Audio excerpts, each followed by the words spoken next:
सहनाववतु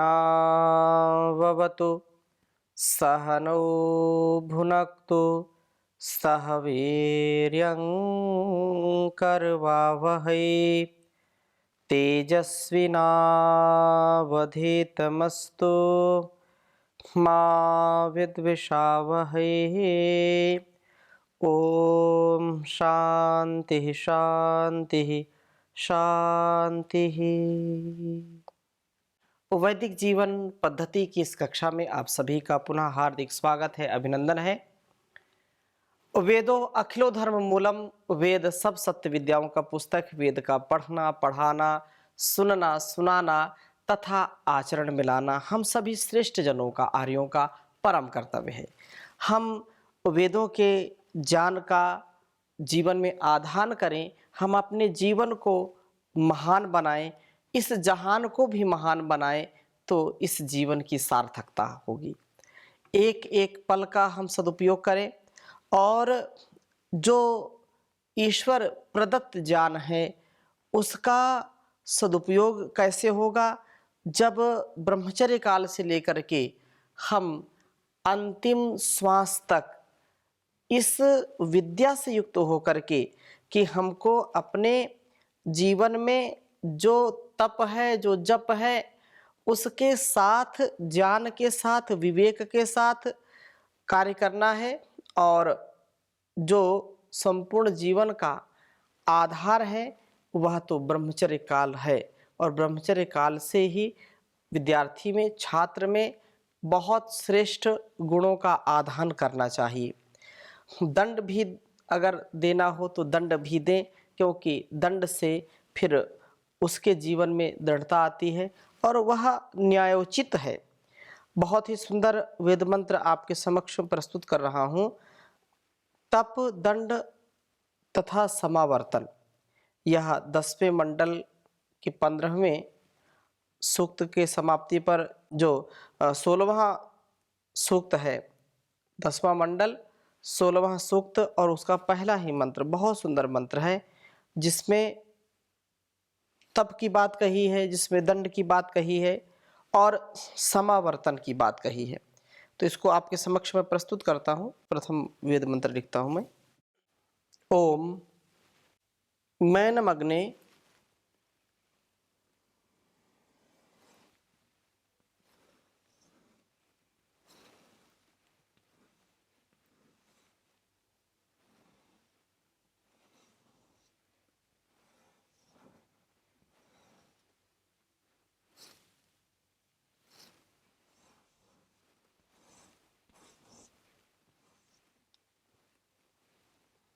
मैनमग्ने विदहो माभि।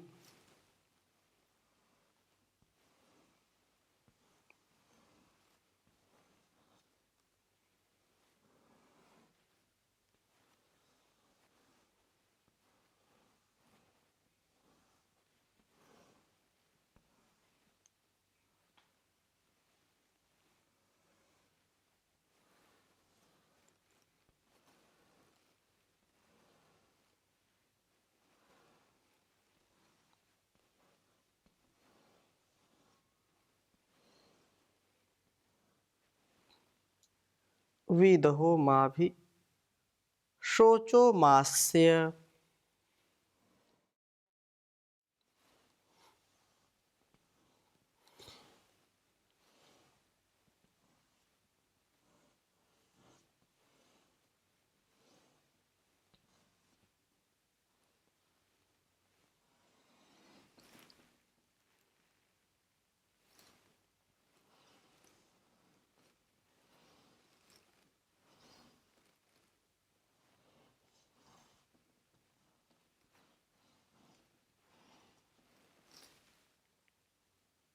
त्वचम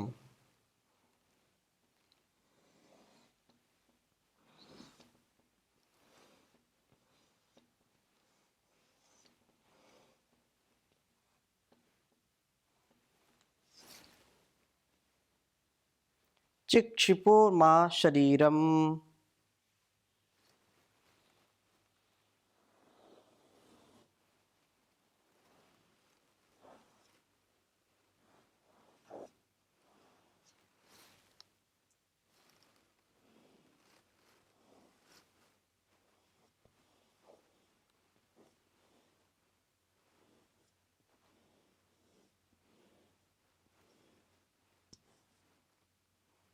चिक्षिपो मा शरीरम।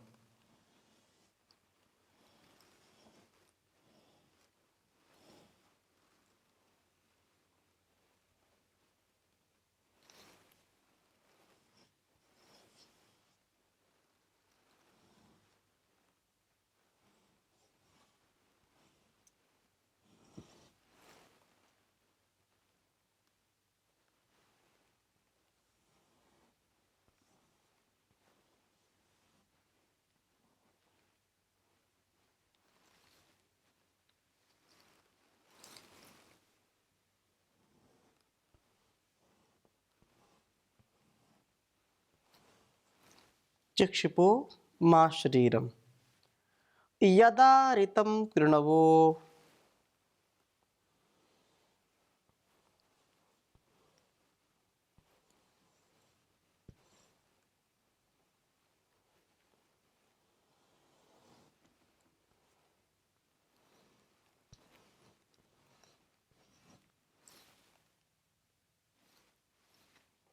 यदा ऋतं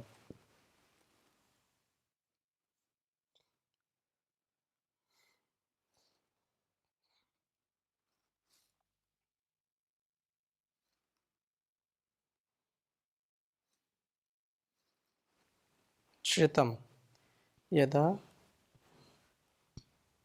श्रितं किरणवो।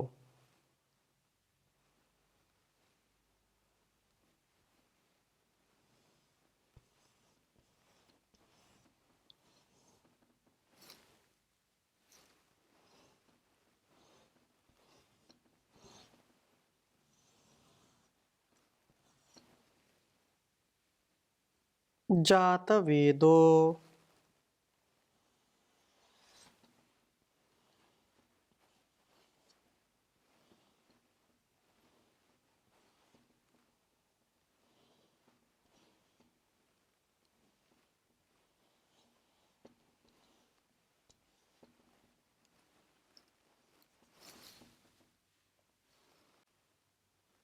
जातवेदो अथेमेनम्।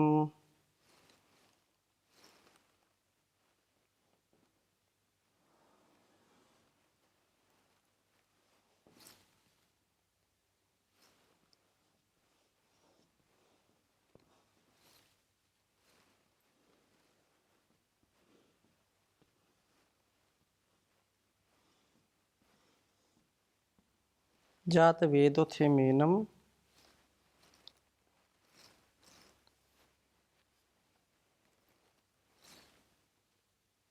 प्रहिणुतात् पितृभ्यः।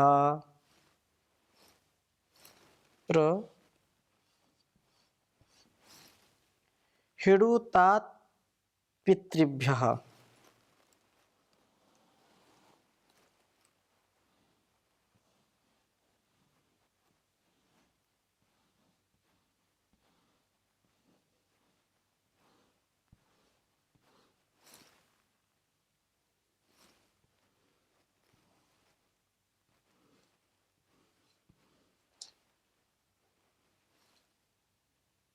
पितृभ्यः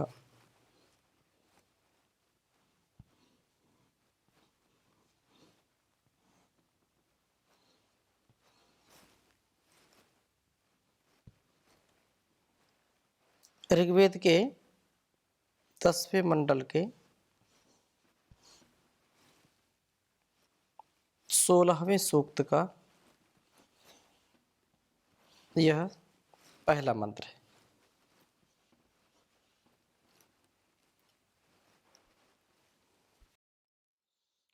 ॐ नमग्नो विदहो माभे शोचो मास्य त्वचं चिक्षिपो मा शरीरम यदा श्रितं कृणवो जातवेदोऽथेमेनं प्राह्णुतात् पितृभ्यः। ॐ मैनमग्ने विदहो माभे शोचो मास्य त्वचं चिक्षिपो मा शरीरम यदा श्रितं कृणवो जातवेदोऽथेमेनं प्राहिणुतात् पितृभ्यः। बहुत ही सुंदर भाव इस वेद मंत्र का है। कहा है कि असुनीति, जो इसका 15वां सूक्त था, जिसमें कहा कि हम ज्ञानी पितरों से प्राण विद्या को सीखें और जानें, अपने शरीरों को सुंदर और शक्तिशाली बनाएं। इस प्रकार से प्रार्थना की थी। इन प्राणों का जो संचार प्रभु ने किया है, इनमें शक्ति संपन्नता रहे। ज्ञान के देने वाले आचार्य भी पितर हैं, जो ज्ञान हमको देते हैं, सदा ज्ञान से युक्त रखते हैं, वे भी हमारे पितर के समान हैं। क्योंकि ये विद्यार्थी जो ज्ञान के मार्ग पर आगे चलने वाले हैं या चलते हैं, माता पिता बालक को आचार्य के समीप पहुंचा देते हैं। आचार्य के प्रति उसका समर्पण, उसका अर्पण कर देते हैं। वह आचार्य विद्यार्थी को तपस्वी जीवन वाला बनाता है, तपस्या से युक्त करता है। तप क्या है, वह आचार्य उनको बोध कराता है। बिना तप के विद्या के अध्ययन में कभी भी यशस्विता नहीं आ सकती है। बिना तप के ज्ञान का अर्जन असंभव हो जाता है। जो जितना तप करेगा उतना ही उसको विद्या हस्तगत होगी। वह आचार्य निसंदेह उस विद्यार्थी को, छात्र को तपस्वी बनाने वाला होता है। परंतु यह भी आवश्यक है कि आचार्य विद्यार्थी को इतने अतिमात्र तप में ना ले चला जाए, उसका शरीर अत्यंत क्षीण या समाप्ति की ओर ना हो जाए। इसलिए आचार्य भी प्रबुद्ध होना चाहिए, दूरदर्शी होना चाहिए। कितना तप वह करे या कर सकता है, जिससे उसका शरीर भी हानि को प्राप्त ना हो, वह उससे युक्त हो, उत्साह से, उमंग से युक्त हो। तपस्या उसको बोझ ना लगे, तपस्या करते करते वो थक ना जाए, अपितु उसको और उसमें आनंद की अनुभूति हो। अति सर्वत्र वर्जयेत, अति में भी मति का प्रयोग करना, तो प्रगति होती है, नहीं तो दुर्गति होती है। इसलिए कहा है कि उसका शरीर बिल्कुल क्षीण ना हो जाए, इसलिए इसका ध्यान रखना। इसलिए इस वेद मंत्र में कहा है कि हे अग्ने, हे अग्रणी आचार्य, एनम, इस आपके प्रति अर्पित शिष्य को माँ विदः, तपस्या की अग्नि में भस्म ही इसको मत कर दीजिए। तप वही तो ठीक है जो शरीर को पीड़ित न कर दे। इस अति मात्र तप से तंग आकर इस विद्यार्थी का जीवन कभी दुखी न हो जाए। क्योंकि जो तप है, द्वंद्व सहनम तपः, तपो द्वंद्व सहनम, द्वंद्व को सहना, सहन करना, जितना सहन कर सकते हैं, जितना बर्दाश्त हो सकता है उतना ही सहन करेंगे। और ये कहा कि माँ अभी शोचहा, इसे शोक युक्त न कर दीजिए, अर्थात ऐसा इसको प्रीति से, ऐसे वात्सल से तप का महत्व समझाएं कि वो स्वयं उसको करने में तत्पर हो जाए और उसमें रस ले। वो इतना पीड़ित ना करें कि वह घर की याद करे। वो घर में जो माता पिता अपने जो है बाल्यकाल को स्मरण कर इधर उधर उसका मन जाए, भटकाव आए मन में, ऐसा उसको मत बनने देना। अर्थात तप के अतिरिक्त शिक्षा में दंड भी अनिवार्य हो जाता है। आदर्श तो यही है कि दंड का स्थान हो ही नहीं, परंतु मानव स्वभाव से ही वो दंड हो जाता है। इसलिए दंड की भी व्यवस्था होती है। उसको थोड़ा सा दंड देते हैं तो उससे भय करता है, डरता है, और आवश्यक पड़ने पर दंड देना ही चाहिए, ताकि वह अपने पूरे जीवन में उसको स्मरण रखे और ऐसा दोष, ऐसी त्रुटि वो ना करे जो हमारे जीवन और इस जगत के लिए अकल्याणकारी है। आगे कहा कि मानव स्वभाव की कमी दंड को भी आवश्यक ही कर देती है। अर्थात गलतियां होती हैं, दंड देना पड़ता है, परंतु आचार्य कहीं क्रोध में दंड की भी अधिकता न कर दे, सो वेद मंत्र कहते हैं कि अस्य त्वचम मा चिक्षिपहा, इसकी त्वचा को ही क्षिप्त ना कर देना, चमड़ी को ही ना उधेड़ देना। कुछ लोग बोलते हैं कि तुम्हारी चमड़ी उधेड़ देंगे, तो ऐसा दंड देना उचित नहीं है कभी भी। ऐसा तो अभी तो कानून भी बना हुआ है कि आप जो है बच्चों को मार पीट नहीं सकते हैं। पहले तो कर भी देते थे, लेकिन मार पीट नहीं सकते हैं, लेकिन उनको ऐसा दंड दें जिससे अंग भंग ना हो। वेद इसी का संकेत कर रहा है कि किसी भी प्रकार से आप उनको दंड दें, परंतु शरीर का पूरा ध्यान रख करके। ऐसा दंड देना, अलग अलग प्रकार से दंड दे सकते हैं, लेकिन मारना पीटना, उसकी चमड़ी उधेड़ देना, ये बिल्कुल उचित नहीं है। बहुत ऐसे केसेस आते हैं, देखते हैं सब लोग कि कई तो इतने क्रूर जो है अध्यापक होते हैं कि बहुत पीटते हैं। तो यह अच्छा नहीं है। कभी भी शिशुओं को पढ़ाई की दृष्टि से उनको और दंड दें, लेकिन मारना पीटना उचित नहीं है। तो माँ शरीरम, इस शरीर को ऐसा अंग भंग ना हो करें, अर्थात कोई भी अंग भंग ना हो जाए। संक्षिप्त में जो है, संक्षेप में न तप ही अतिमात्र हो और न दंड ही अतिमात्र हो, आबाधित करने वाला तप हो और अमृतमय हाथों से ही दंड दिए जाएं। कहने का आशय यही है कि बहुत ही पुचकार करके उन्नति के साथ आगे बढ़ाएं।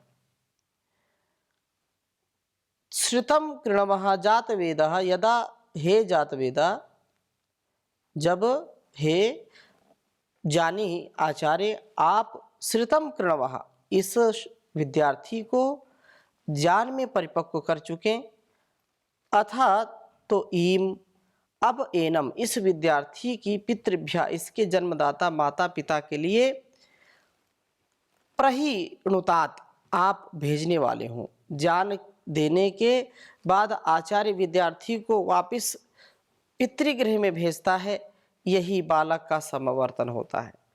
और जब उसका समावर्तन होता है तो भी जैसे कोई कन्या विदा करता है, अपनी बेटी को विदा करता है घर से, बचपन से जिसको पाला पोसा बड़ा किया पढ़ाया लिखाया, अब आज जब वो विदा हो रही है, इतनी शिक्षाएं दी हैं माता पिता ने, सब ने दी है, लेकिन जब आज वो विदा हो रही है घर से, तो भी उसकी माँ, उसके पिता, उसके बड़े सब उसको समझा रहे हैं कि अपने ससुराल में जाकर के कैसे व्यवहार करना है, कैसे बड़ों से व्यवहार करना है, कैसे छोटों से व्यवहार करना है, कैसा जो है वाणी व्यवहार स्वभाव होना चाहिए, वो सारी बातें बताते हैं। ऐसे ही गुरु के गर्भ में अंतेवासी के रूप में 8 वर्ष की आयु में विद्यार्थी आया था, छात्र आया था, और जब उसके 25 वर्ष पूरे हो जाते हैं, संपूर्ण वेद वेदांगों सांगोपांग वेद का अध्ययन कर लेता है, व्याकरण का अध्ययन कर लेता है, अपने रुचि और सामर्थ्य के अनुसार अपने जीवन को ढाल लेता है, तो उस समय जब समावर्तन आता है, जब उसका दीक्षांत समारोह आता है, तो आचार्य उसको और उपदेश देते हैं कि तुम जीवन में जा तो रहे हो यहाँ से, लेकिन जीवन में जो कुछ तुमने अच्छा देखा है, अच्छा पढ़ा है, अच्छा सुना है, समझा है, उसी को तुम अपने जीवन में उतारना। कभी कोई कुचेष्टा हो, यानी अस्माकम सुचरितानि तानि त्वया उपास्यानि नो इतराणि, यानी अस्माकम सुचरितानि, जो हमारे सुचरित हैं, यानी अस्माकम अनवद्यानि तानि त्वया उपास्यानि नो इतराणि, जो हमारे गुणकर्म स्वभाव कभी तुमको अच्छे लगे हों, जो अच्छे हैं उनको ग्रहण करना, और अच्छे न लगे हों, हमारी गलत आदत पड़ गई हो, उसको कभी ग्रहण नहीं करना। मातृदेवो भव, पितृदेवो भव, आचार्य देवो भव, अतिथि देवो भव, ये जो उपदेश है ये एक संकेत है। सत्यम वद धर्मम चर, मातृ पितृ कार्याभ्याम मा प्रमदा स्वाध्यायन मा प्रमदा सत्यान्ना प्रमदा कुशलान्ना प्रमदा। ये जो जो बात कही है कि इन अच्छे कर्मों में, अच्छे श्रेष्ठ क्रियाकलापों में कभी तुम प्रमाद नहीं करना। तुम जा तो रहे हो, इतने वर्ष गुरु के गर्भ में, इस गुरुकुल में तुमने पढ़ा है, तो आप यशस्वी जीवन जिए। आपका जो जीवन है वो अनुकरणीय हो, दूसरों के लिए प्रेरणादायक हो, इसका तुम ध्यान रखना। इसके जन्मदाता माता पिता के लिए आप भेजने वाले हो, अर्थात उनके माता पिता का भी उसमें कल्याण छिपा होता है। और आचार्य को वापस पितृगृह में भेजता है। जब जान देने के बाद यह आचार्य शिष्यों को घर भेजता है। यही बालक का समावर्तन है। आचार्य उचित तप व दंड व्यवस्था को दे करके उसको, विद्यार्थी को ज्ञान में परिपक्व करके, और इस अध्ययन की समाप्ति पर उसे वापस गृह अर्थात पितृगृह में भेजते हैं। दोनों बातें हैं, पितृगृह में भेजते हैं, अथवा यदि वो संन्यास लेना चाहता है तो वहीं पर वो संन्यास भी ले सकता है।